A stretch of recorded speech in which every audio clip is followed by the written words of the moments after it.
হরে কৃষ্ণ। আজ পবিত্র অরুণ ষষ্ঠী তিথি।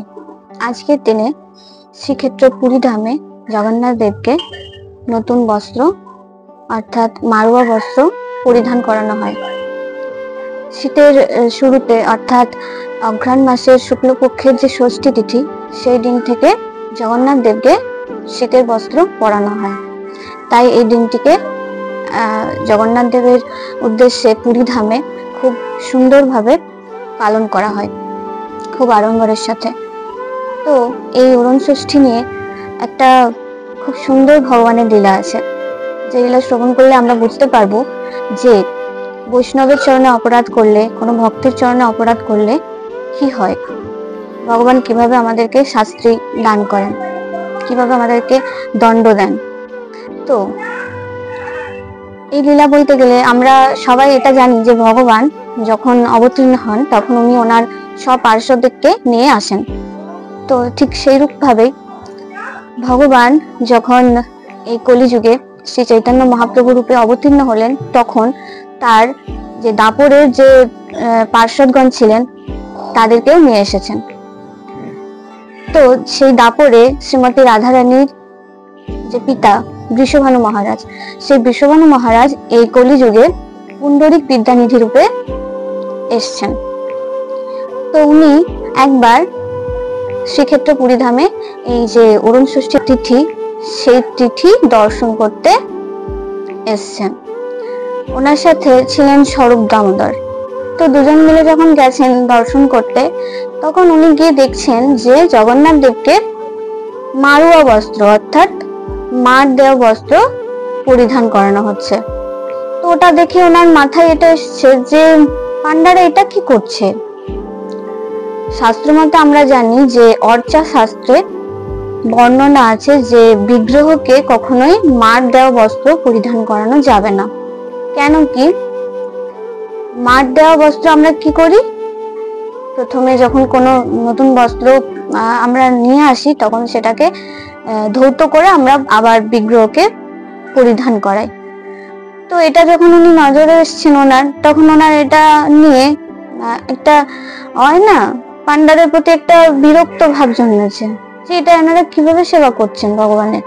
তো এই কথা উনি স্বরূপ দামোদরের সাথে কথোপকথন করছেন, অর্থাৎ পান্ডাদের সমালোচনা হচ্ছে। স্বরূপ দামোদর কিন্তু বলছেন যে বিদ্যানিধি, এরকমটা আমাদের বলা উচিত না। কেন কি, জগন্নাথ দেব তো স্বয়ং এই বস্ত্র ওনাদের কাছ থেকে পরিধান করছেন। যদি সেমন হতো, যদি জগন্নাথ দেবের পছন্দ না হতো, তাহলে উনি তো রাজা মশাইকে বলতে পারতেন, স্বপ্নাদেশ দিতেন। তো সেটা যখন উনি করছেন না, তার মানে নিশ্চয়ই জগন্নাথ দেবের খুব পছন্দ। তো তার সত্ত্বেও কি হয়, বিদ্যানিধির মনের মধ্যে পান্ডাদের নিয়ে একটা ভেতর ভেতর একটা বিরক্ত ভাব কাজ করে, হয় না যে কিভাবে সেবা করছে। কেন কি, ভগবান যখন আমাদের এই ধরাধামে আসেন, তো ভগবানের যে স্বরূপ, সেই স্বরূপকে দর্শন করার মতো দিব্য চক্ষু আমাদের নেই, আমরা দর্শন করতে পারি না। তাই ভগবান অর্চা বিগ্রহ রূপে আমাদের কাছে ধরাধামে এসছেন। অর্চা বিগ্রহ অর্থাৎ যে বিগ্রহে আমরা অর্চনের মাধ্যমে ভগবানের যে রূপ, সেই রূপ দর্শন করি। তো সেই অর্চা শাস্ত্রে বর্ণনা আছে যে ভগবানকে মার দেওয়া বস্ত্র পরিধান করানো যাবে না। তো এই কথা শুনে যেটা যথারীতি উনি কি করেছেন, এসব দর্শন করার পরে উনি বাড়ি চলে গেছেন। তো বাড়ি গিয়ে যখন রাতে ঘুমাচ্ছেন, ঘুমাতে ঘুমাতে উনি রাতে দেখছেন যে ওনার কাছে জগন্নাথ এবং বলদেব দুজনে এসে উপস্থিত হয়েছেন। এবং দুজনে এসে উপস্থিত হয়ে জগন্নাথ দেব বিদ্যানিধিকে দণ্ড দেবেন, দণ্ড দিচ্ছেন। উনি ওনাকে বলছেন যে তোমার কি করে সাহস হয় আমার পান্ডাদের নিয়ে তোমার কোনো কথা বলা, কোনো মন্তব্য করার, কি করে তুমি পারো? আমার পান্ডারা যেমন দেবে, যা দেবে আমি সেটাই পরিধান করব। তো এর জন্য তোমাকে শাস্তি প্রদান করব, আমি তোমাকে শাস্তি পেতে হবে। তখন জগন্নাথ এবং বলদেব দুইজন মিলে ওই বিদ্যানিধিকে তার দুই গালে চর বসাতে শুরু করেছেন। এত চর বসিয়েছেন যে ওনার গাল ফুলে স্ফীত হয়ে গেছে। তো গুরু মহারাজ বলছিলেন একবার যে ওই যে জগন্নাথ দেবের যে ওনাকে গালে চড় মারার সময়, সে সময় 48 মিনিট ধরে চলেছিল। তো এভাবে ওই জগন্নাথ দেব বিদ্যানিধিকে শাস্তি প্রদান করেছিলেন। সেই স্বপ্নের মধ্যে যখন বিদ্যানিধি তার ভুল বুঝতে পারেন, তখন জগন্নাথের কাছে ক্ষমা চায় যে ভগবান আমাকে ক্ষমা করে দিন, আমি আর কখনো এই ভুল করব না। তো এইভাবেই কি হয়, ভগবান বিদ্যানিধিকে ক্ষমা করেন।